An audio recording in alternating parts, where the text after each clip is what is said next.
Pemirsa, dugaan kejanggalan proyek kereta cepat Jakarta-Bandung Wush makin terungkap, di mana KPK tengah menyelidiki adanya kecurangan dalam pembebasan lahan, yakni penggelembungan harga tanah.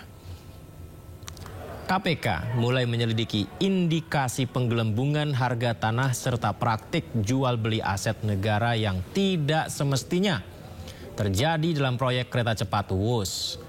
PLT Deputi Penindakan dan Eksekusi KPK Asep Guntur Rahayu mengatakan materi penyelidikan terkait dengan lahan yakni dugaan tanah milik negara dijual kembali kepada negara.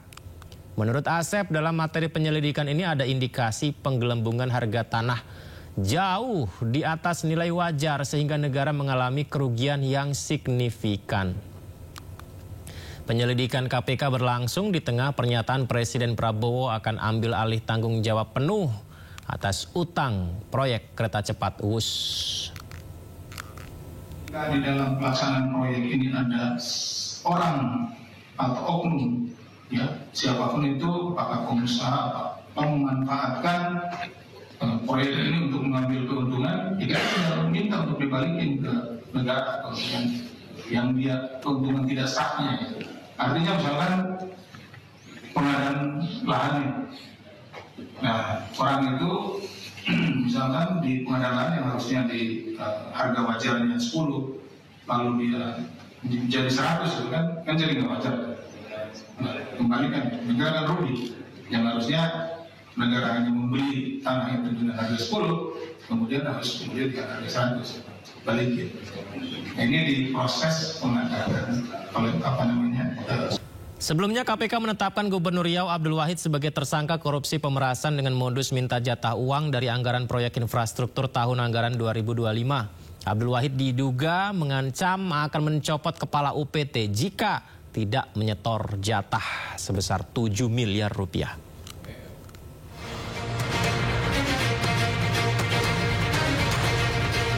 Komisi Pemberantasan Korupsi resmi menetapkan Gubernur Riau Abdul Wahid sebagai tersangka usai terjaring operasi tangkap tangan atau OTT pada Senin 3 November lalu.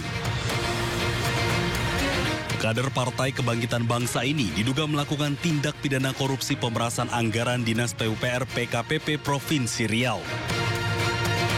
Selain Abdul Wahid, KPK juga menetapkan 2 orang lainnya sebagai tersangka.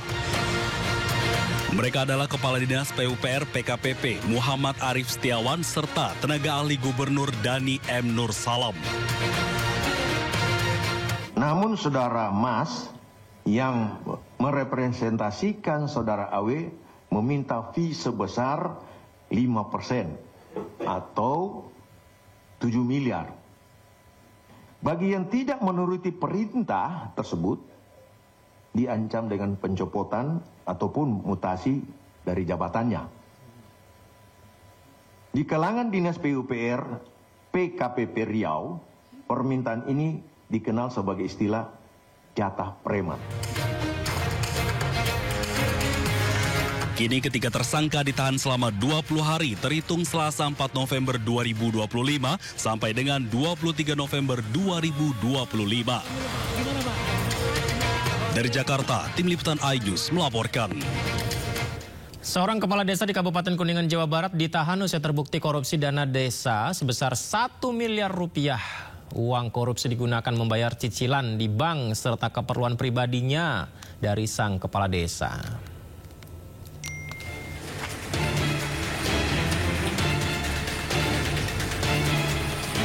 Jenal Supena, Kepala Desa Mancagar, Kecamatan Lebakwangi, Kabupaten Kuningan, digelandang aparat Satreskrim Polres Kuningan setelah ditetapkan menjadi tersangka tindak pidana korupsi dana desa sebesar 1 miliar rupiah lebih.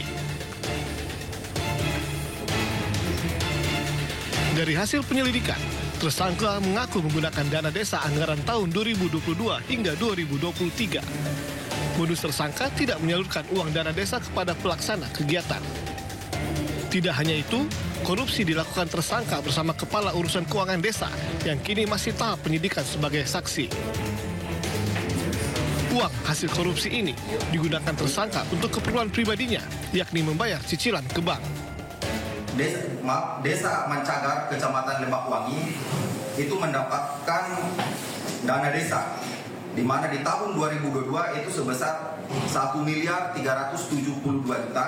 Kemudian di tahun 2023 yaitu 1.703.253.000, yang mana dana tersebut seharusnya dipergunakan untuk masyarakat Desa Mencagar.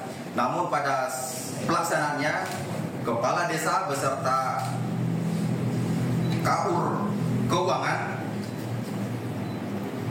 melakukan tindak pidana korupsi, yang mana dana desa tersebut dipergunakan untuk kepentingan pribadi. Akibat perbuatannya, Zainal Supena dijerat Undang-Undang Tindak Pidana Korupsi dengan ancaman hukuman 20 tahun penjara. Dari Kuningan, Jawa Barat, To Iskandar, iNews melaporkan. Mantan Mendikbudristek Nadiem Makarim dan 3 tersangka lainnya dilimpahkan ke Kejaksaan Negeri Jakarta Pusat. Begitu pula berkas perkara kasus dugaan korupsi pengadaan laptop yang menjerat Nadiem agar bisa segera disidangkan.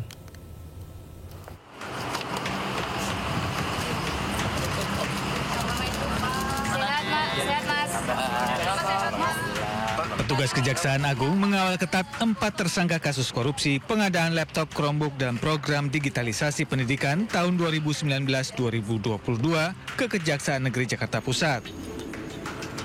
Keempat tersangka terdiri dari Mendikbudristek periode 2019-2024 Nadiem Makarim, Sri Wahyuni selaku Direktur Sekolah Dasar Kemendikbud 2020-2021, Mulatsyah Direktur Sekolah Menengah Pertama sekaligus kuasa pengguna anggaran Kemendikbud tahun 2020-2021, dan Ibrahim Arif selaku mantan konsultan Kemendikbudristek.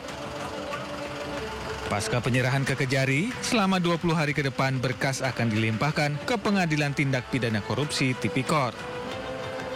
Nadiem dan 3 tersangka lainnya dijerat pasal 2 ayat 1, subsidiar pasal 3 Undang-Undang Tindak Pidana Korupsi Tipikor. Kerugian negara dari kasus dugaan korupsi pengadaan laptop ini mencapai 1 triliun lebih. Terhadap keempat tersangka ini saat ini sedang dilakukan penelitian oleh penuntut umum.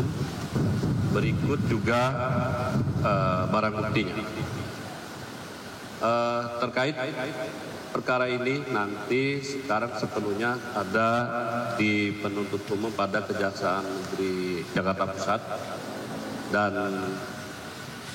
penuntut umum mempunyai kewenangan 20 hari ke depan yang nantinya akan segera dilimpahkan ke Pengadilan Negeri Tipikor.